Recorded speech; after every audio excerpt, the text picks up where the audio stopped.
Now, during your TEDx presentation, you mentioned combating like feelings of unworthiness. Now, I Mm. know a lot about unworthiness.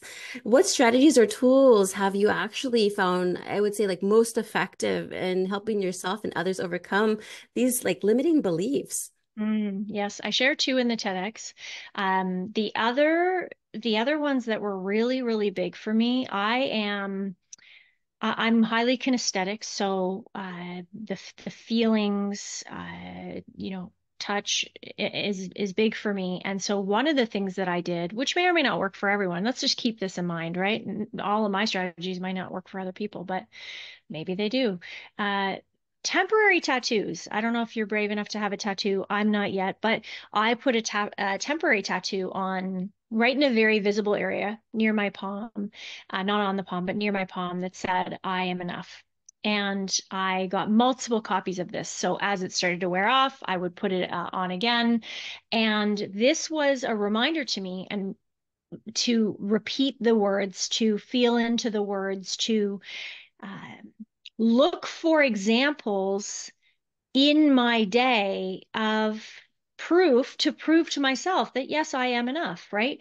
And to begin to build that, right? We have so many thoughts that have built up over our lifetime that we've simply repeated it without questioning whether or not they were serving us or not. And so it was a practice for me of being reminded. And really, the reason I got this idea was because when I was growing up, the way that I would remember things was by writing on my hand. That's right. So I thought, well, if it can work to help me remember things, what is the thing I really need to remember? That I am enough. That's So why right. not put it on my hand, right? And I know that sounds really simple, but it's this reminding ourselves of the new thing that we want to think or the new thing that we want to do. It's a question I ask my clients all the time. They say, "Oh, I want to be better at this or I want to do that." And I always ask, "How are you going to remember to do that thing?" And it was the same for me. How was I going to remember that believing in myself and really stepping into feeling worthiness was something I wanted to focus my attention on?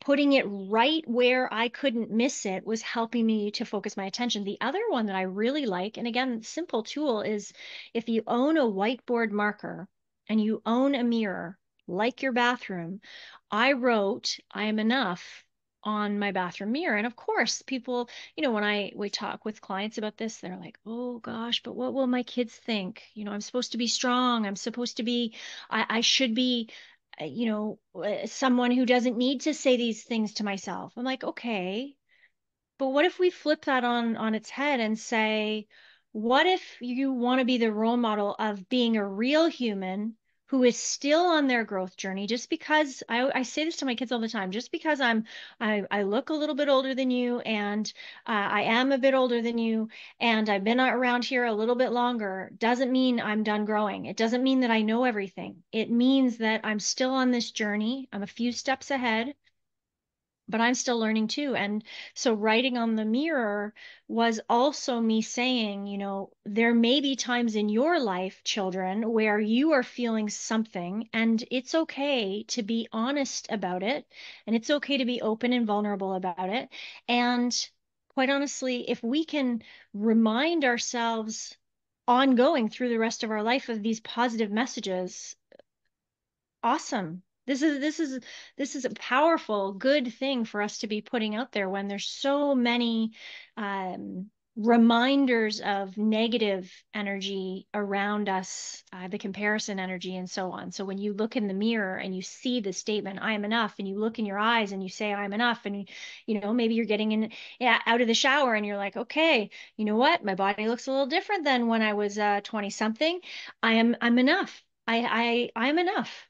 And actually beginning to love seeing yourself and saying these things and recognizing that this is the mindset that is what my heart desires for me to know. And I often say, it's a remembering that you are enough, because when you hang out with little brand new babies, they don't know either way. And then toddlers usually don't know either way either. They just know that they're enough until they don't, until they do not believe it anymore for whatever thing that knocked them off their path. And so I believe it's a remembering.